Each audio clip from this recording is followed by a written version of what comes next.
Hello. Before we start today's episode, if you would like a condensed version of what I'm talking about in this podcast, go ahead and subscribe to the Perfectionist Guide. You can read the entire thing in 3 minutes or less. To access this, go to CourtneyLoveGavin.com/newsletter. Are you a bit of a perfectionist? Type A, hyper performer? Then you know what it is like when your perfectionism is a constant god-awful companion. But it doesn't have to be. If you are ready to burn bright instead of burning out, to lead without losing yourself, and to enjoy the life you have worked so hard to create, then keep listening. I'm your host, America's leader on rewiring perfectionism, CLG, and this is Perfectionism Rewired, the podcast. Welcome to Perfectionism Rewired. Today we are talking about everything you need to know about self-regulation as a perfectionist. Why you can't remember your coping skills in the heat of the moment. As we go into the holidays, this is a time where you might be counting on some of these tools to get you through. Having that understanding of, oh, okay, I understand why this is happening, you can prevent a lot of anguish. Emotional regulation, self-regulation is a fancy word that just means your ability to control the way that you feel. Instead of trying to control everything around us, we learn how to control ourselves. What I hear so many times from my one-on-one clients inside of perfectionism leverage, they're like, CLG, I can memorize. I've learned to memorize all these strategies supposed to give you agency over your emotions, to help when you're feeling overwhelmed, to curb your catastrophizing. Strategies like taking deep breaths, box breathing, listening to a meditation, going for a walk, thinking about how grateful you are, doing affirmations. Perfectionist people, we can memorize tools like nobody's business. I'm guessing you could probably teach a class on how to calm the F down. But here's the thing. When it comes to us as perfectionists actually using these tools to get back into our zone of resilience in the heat of the moment, it's extraordinarily hard.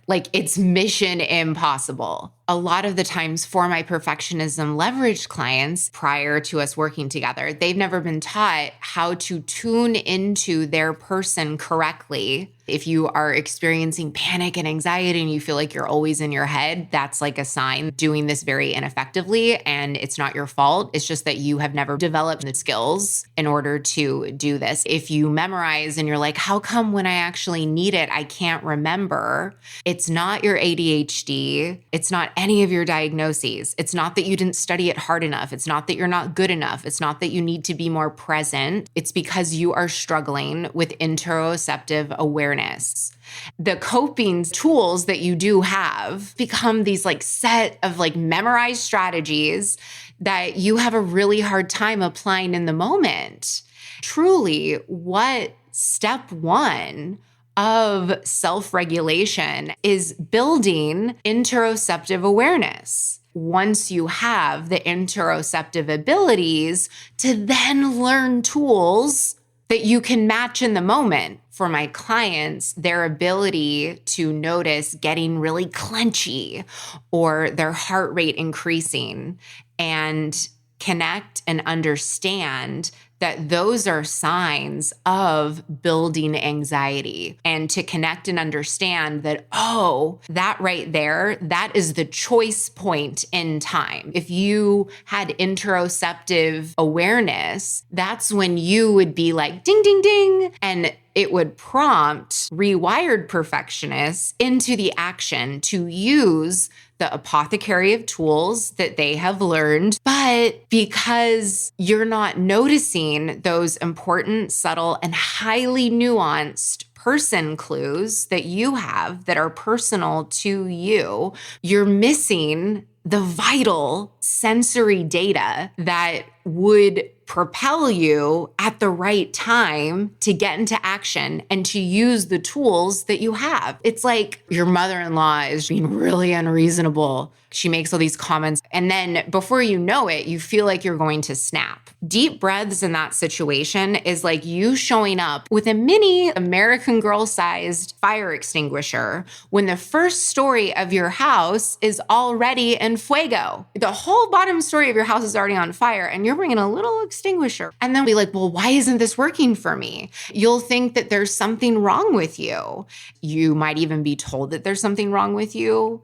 This is what your problem is. But if you think about it like math, you are adding and subtracting. You're trying to do all these things, but it's like no one ever taught you what quantities are. Just the very basic of like, here's one peach, that means one. Do you know what I mean? Like, that's what I'm talking about here. It's like, okay, when do you use subtraction? Or when do I divide? When do fractions and percentages come into play? And it's like a broken clock is right twice a day. Sometimes you might guess correctly, but it's so frustrating. Wouldn't it be like amazing if you actually, one, you didn't even get to the point where the bottom floor of your house is on fire? Like, what if you didn't even need to regulate yourself as much and you actually had tools that worked?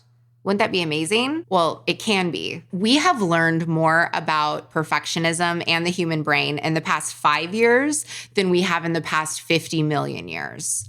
But what I see out there and why this podcast is dedicated to truth and accuracy when it comes to perfectionism and neuroscience is that like they're not getting to the core of the issue.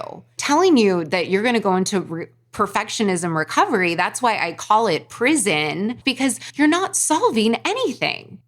It would just be like, here, just don't use money because no one taught you how to use numerals. It does not make any sense. It's not complicated at all. It's actually very, very simple. We need to have a foundational level of understanding. Perfectionism recovery and self-regulation approaches, they're just keeping you on the surface. And maybe they're getting you out of the panic temporarily. They're giving you some quick and dirty wins. And what you need as perfectionists, you've got to get deep, deep, deep. And deep doesn't mean we're going to go into my childhood wounds and bring up all this pain and trauma. No, it doesn't mean any of that. It's so much simpler. All this other stuff that you're doing, it's not actually getting to the root. Think about it. How can you regulate something that you aren't even totally aware of or you don't understand? I don't know why no one else is talking about it. I just know that I can't shut up about it because it's so effing important. When you have a hyper-connected mind and you're never explicitly taught how to tune in, early on, you develop strategies like avoiding mistakes, following all the rules, doing things in the right way, and controlling as much as possible. That was your workaround. That was your duct tape way of doing it. You did that so that way you could fly above. If you do everything perfectly, then no one can critique you. No one can judge you. If everyone likes you, you don't have to deal with how you feel when someone doesn't like you. You did all of that so you could soar above anything that felt uncomfortable. You learned this amazing skill that like your mind is really powerful and that you could actually just like circumvent your feelings. It doesn't mean that you're a robot. It just meant that like you could just keep pushing through. If I just keep pushing through, I can make it. I used to be like, I only need 4 hours of sleep. I can just survive on air. Those strategies of riding high, living above the neck, they stop feeling that good after a while. And that's not how you're designed to operate as a human. You not being able to calm yourself down during the holidays or during times of tension, of course you can't self-regulate because you're not connected to yourself. Your brain gets frustrated by this. And then if you're like how I was, you're probably almost always operating at a low level of feeling anxious, agitated, or on edge. Behavior-wise, the way that this shows up, if you're like, everything needs to be done, it needs to be done in a very specific way. As a result, because your brain is frustrated about, I can't really connect to what's going on and I'm trying so hard, you're unable to identify what's happening underneath the surface in a timely manner. You are expecting yourself to be able to regulate yourself in the moment, and it's highly impractical. If you're like, CLG, I've spent so many years in therapy, I have been to so many doctors, how is it that no one's told me about this. So just like perfectionism, interoception is invisible. It's an invisible skill. Without someone knowing the right questions to ask or the signs to look for, most therapists, counselors, psychiatrists, psychologists, doctors, coaches, they don't recognize the underlying cause. And they fail to provide you with the proper supports because they are unaware of what they missed. You don't know what you don't know. And then what happens though is that you are made to feel like a complete failure. So then you try harder, you read more books, you listen to more podcasts, and you end up chipping away at your self-trust, self-confidence, and self-esteem. How you know that someone's taking this approach with you is if they're focusing on what to do when you are feeling anxious, angry, overwhelmed, etc. Like if they're telling you when you are anxious, take deep breaths. When you are frustrated, go take a break. Maybe that works for people that are already very skilled with their interoception abilities. They estimate minimum 1 in 10 people has difficulty with interoception. This is very, very common, especially for perfectionists. Without interoceptive skills, it's just like going through life without learning what numbers mean, doing math by memorizing what the numbers look like and how much.